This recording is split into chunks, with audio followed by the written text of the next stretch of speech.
Last week, I delved here into recent data from the CDC suggesting major problems with regard to the mental health of our adolescents, surges in depression and suicidal ideation, especially true for our girls. This week, I found cause to worry about young men. This headline from The Hill, it caught my eye. Most young men are single. Most young women are not. The story reported that as of 2022, Pew Research Center found 30% of U.S. adults are neither married, living with a partner, nor engaged in a committed relationship. Nearly half of all young adults are single. Now, look at these numbers. 34% of women, twice as many, a whopping 63% of men. What explains that? I pulled the Pew study and I read with interest. Turns out since 2019, the share of single men who say they're looking for dates or a relationship has declined from 61% to 50%. In 2018, 28% of men ages 18 to 30 reported they'd had no sex in the past year, compared with 18% of women of that age. The Hill report said men in their 20s are more likely than women in their 20s to be romantically uninvolved, sexually dormant, friendless, and lonely. They stand at the vanguard of an epidemic of declining marriage, sexuality, and relationships that afflicts all of young America. Among the causes, among the factors, a reliance on social media and online porn. But also, more young women are hooking up with each other or dating and marrying slightly older men, and heterosexual women are getting more choosy. Other troubling statistics about men come from a 2021 study from the Survey Center for American Life. They found the share of men who have 6 or more close friends, which in 1990 was 55%, by 2021 had shrunk by half. Meanwhile, those with literally 0 close friends, which stood at 3% in 1990, has zoomed to 15%. I am absolutely stunned with the information that has been presented by CNN. Now, if CNN is covering this topic, that's how you know that it's starting to become a shit show out there. An expert quoted by The Hill said this disconnect can have catastrophic consequences for young men. Quote, in the worst case scenario, the young American man's social disconnect can have tragic consequences. Young men commit suicide at 4 times the rate of young women. Younger women are largely responsible for rising rates of mass shootings, a trend that some researchers link to their growing social isolation. Well, those words reminded me of a conversation that I had over a year ago right here on CNN with NYU professor Scott Galloway. But the issue is, when you have a group of men, the lower half of attractiveness of men, and online dating, which has doubled, now it's about half of relationships, and the top 20% of men in terms of attractiveness get about 60% of the interest, you end up with a group of men that are more prone to conspiracy theory, more prone to misogynistic content, more prone to not believe in climate change. So this is the American story. If it's written with a pen whose ink is failing young men, does not end well. This is an existential crisis, failing young men. As always, Professor Galloway was prescient. Back with me now is Scott Galloway. He's a professor of marketing at NYU Stern School of Business. He's a serial entrepreneur. He's the host of the Professor G podcast and author of multiple best-selling books, most recently, Adrift, America in 100 Charts. Scott, thanks for returning. Hasn't the advantage always been to those with the looks and or the money? What's changed? First off, Michael, I just want to say thank you for raising this issue a year ago when a lot of media companies were afraid to talk about this for fear of it being pro-men with somehow being anti-women. Look, this is returning to the natural order of things. For the majority of history, a small percentage of men have had the majority of the mating opportunities. But in America, we decided to make a huge investment in what would probably be the greatest innovation in history, and that is in the middle class. From 1945 to 1947, 7 million men returned from war were discharged from the service, and we decided to give them the GI Bill, subsidized mortgages. We saw education rates go from 5 to 45%. They were valued, and we had such a strong manufacturing base that you had massive marriage and household formation. And some men were seen as more economically and emotionally viable. And you've seen the reverse happen with the offshoring of much of our manufacturing base, with a society that, quite frankly, doesn't value young men. When we talk about problems with people of color or women, we see it as a systemic societal problem. When we see problems or the stats that you just mentioned, we see it as accountability, or that men just need to level up. But married households and household formation are better citizens. They vote. They save at twice the rate. They're less likely to commit crimes. If you were born in the 90s, you know for a fact that that era was the best time growing up because there wasn't any social media. I honestly feel really bad for millennials and Gen Z because they will have no idea what it's like growing up in a normal society. And sadly, this is happening in different countries as well. Our world has evolved so much in the worst way possible. And then, Scott, you toss in the influence of social media and how relationships today, they don't come from, in our era, happenstance and mingling, right? They come from swiping, and that further accelerates this issue. Am I right? Oh, it's been the chaser to it. I mean, to have an honest conversation about this, we have to be honest, and that is that men and women have different mating criteria. One quarter of men saying economic viability is a key criteria in a mate. 3/4 of women say that is important. And when you're on a two-dimensional format, where now it's 1 and 2 relationships begin online, it used to be 1 and 4 just a few years ago, it gets distilled down to a small number of criteria. Specifically for men, it's does she look attractive? And specifically for men, is he able to signal his ability to garner resources in the future? An average attractive male on Tinder gets swiped less than 1% of the time. And there's 3 men on Tinder for every 1 woman. So you've distilled it, you've taken out one of the key components of mating dynamics, and that is vibe, humor, body language, pheromones, the ability to be, quite frankly, a little bit persistent in the pursuit of a romantic relationship. We have no third places anymore, no places to meet. People aren't going to bars, they aren't sports league, they aren't going to church, they aren't even going to work. So it gets distilled down to very 1 or 2 dimensional attributes. And the reality is women are much choosier than men, and they can apply those screens, and they allocate all of their attention to a small number of men that results in just essentially at the end of the day, a lack of opportunities. From the data and statistics provided, I can see why a lot of men are walking away from dating because the majority of men are tired of being walking ATMs and emotional therapists. Remember, Kings, don't be her therapist. Be the reason why she sees a therapist. And it's not that men are scared of getting married. They're just scared of getting divorced. I remember I was talking to a guy who is recently divorced. He told me, and this stuck out to me like a sore thumb. He said the most loneliest he ever felt were sharing a house and his resources with somebody who did not appreciate or care about him. Be careful who you fall in love with, gentlemen, because the majority of these girls, they're not looking for love. They are looking for help. Summarized it perfectly. Call it the high heels effect. In the last 40 years, more women have graduated from college than men, and they're not interested in mating with non-college grads. They now own more homes, single women, than single men.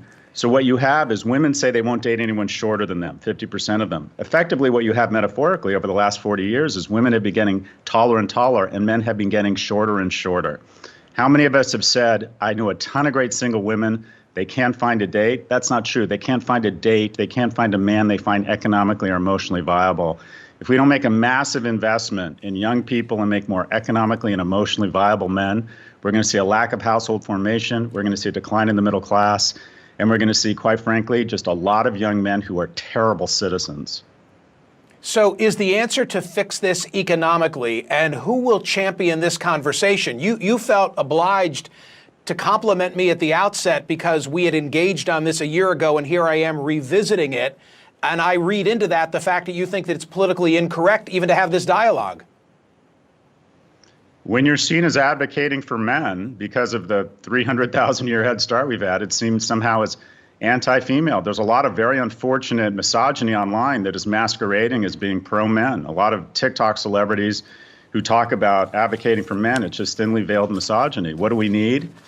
We need more freshman seats in colleges. We need a massive investment in vocational training. We need to figure out a way to get more permitting for housing so young people can afford housing. We need to recognize our economic policies literally allocate wealth from young people to old people. The percentage of wealth that young people control under the age of 40 has been cut from 12% to 6%. These are concerted, deliberate decisions. We did away with the child tax credit. We don't want to make it any easier for people to have kids. But seniors just got their largest cost of living adjustment increase in history. We have made the decision to make it harder and more expensive for people to find each other, for people to mate, and for people to have children. And without children, we turn into Japan and Italy, and that is we go into population decline and our economy goes into decline. We are about to become a society by the turn of the century. There will be 8 times as many people over the age of 60 and half as many kids under the age of 5. Nursery schools will become these strange situations with old people staring through fences at these creatures they don't see in the wild called children. Is this the world we want? Do we want a lack of kids? Do we want a lack of ability to create households? The happiest, most prosperous, most purposeful people in America are middle-class families. And we have made a concerted decision to punch it in the gut and make it harder for that type of family formation. And we're going to lose prosperity and we're going to lose purpose. May 1st, we have to put down the social media. I said this before, many videos. We have to collectively put down the social media, remove it. That means joint together. That means women, you have to delete it. Delete the app, because you're seeing posts, you're seeing widespread of the wrong type of influence. You're not realizing you're seeing insecurity boosts. You're not realizing, you're seeing shape and it's affecting insecurity levels. You're not realizing the truth that it's affecting and rising insecurity levels, therefore harming relationships, having relationship doubts. And to the men, collectively as a team, as you're talking to a man, you should both be like, hey, let's go ahead and delete it. Number 2, we have to collectively also stop playing certain kinds of music. I don't care what you say, but certain stuff like The Weeknd or Ariana, this influence is another form of influence of, oh yeah, yeah, I'm doing better. Yeah, let me leave the relationship to do better. Let me leave. Let me just be cool. Let me just go out. The weekend of, oh yeah, this and that. These are intentional songs paid and from companies and publishing labels, record labels that literally feed to put out songs that influence the clubs. The song's purpose from the record labels is ran by people who only choose and select songs all in your faces to distract you, to improve the club amount, separation, the clubs, so that the clubs and the touring and the shows and the touring gets the higher income. They're feeding that. They're not feeding couple songs, couple keeping songs. They're not feeding communication in your relationship type of songs. They're feeding songs you're not realizing, brainwashing of like it's okay. And this is all another influence too. Number 1 was we have to collectively delete the social media apps. The music, you have to try to play your own mind, communicating, keeping. Number 3, we have to stop going through phones and put phones down in general. Like the video I have attached to this said, in the 90s, in the 80s and back, there was no phones for either of us to, this and that over there, or be going through. We have to instead improve communication. We have to try to work it out with that partner, instead of just simply relying on going through an influential phone device, digging, creating arguments that's ruining the possible love of your life, that you two would, if you're holding hands, He wants to be he wants all the time to be holding your hand everywhere you go. He wants to hold your hand. He cries with you. He calls you, hundreds of, calls you a lot. Makes plans. You guys make plans together. See the world together. Love each other. Do not make because of phones. We have to collectively do, just for an example, these three things, for example, to undo what the last video I have attached is saying, because it is declining. It is definitely declining relationships. Way more women are single or going dating, trying out dating, stuff like that. Not trying to communicate and work out that love of your life relationship, where y'all went everywhere, y'all did so much. These things, that's it's going to end up in a society where there is no joint homes. It also ends up in a society where women, more than ever, because of influence, because of social influence, are like 60K, 70K. You're not realizing you're overdoing yourself. You're overworking when you can just live, when you can live a more peaceful life by not being caught up in the hype and the influence. So you got the women working like nuts, like crazy, because you're being influenced. Learn and recognize you're being influenced and brainwashed of the 60K or better, 70K or better. Oh, they're doing this, they're doing this. Oh, look at this on social media. They're over here, they're over there. Your mind and your brain is being fed by brainwashing, instead of trying to construct and communicate to your partner for a strong, wealthy family. All of these things. Oh, 60K or better, 70K. You're being influenced. If he is ambitious, hardworking, wants to hold your hand everywhere you go, cherishes you from head to your toes, and hardworking and willing to listen, and then y'all could work as a team for communication, sit each other down and have sit down conversations. That's what will remove from these traps where we're influenced.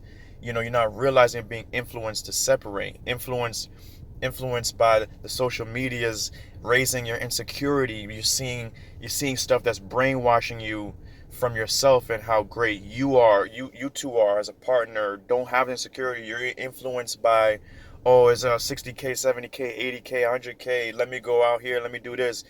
Influenced by thinking you need validation. Work on communication in your relationship. Avoid all of these things. So I said this before in other videos.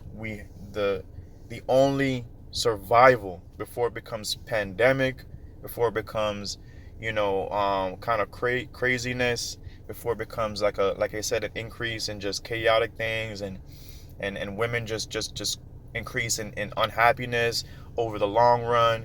Women increase in just, being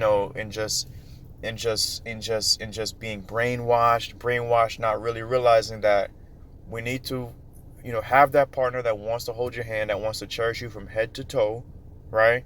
Clearly, adores you, adorns you, and you adorn them, and communicate, man. Have those conversations and make life together. Don't follow the distractions and the brainwashes and be all over here like that. Don't go to seek online stuff. Put away the phones, guys. We need to boycott to have more simpler phones, or to put away phones. And those who agree with me, join on like a simpler phone, like a simple phone call phone. Not lessen the internet off. We need to delete social medias together. We need to delete those social media apps together, collectively. Number 3, only play certain music. Avoid the club enticing music. You're not realizing it's paid, directed to boost the songs, remove these things. They're brainwashing you all to go out here and not see that you need to just have communicated with whom loved you and adorned you, cherished you from your head down to your toes, wanted to go everywhere with you kind of partner, and you're just going out or repeating, and it's chaos.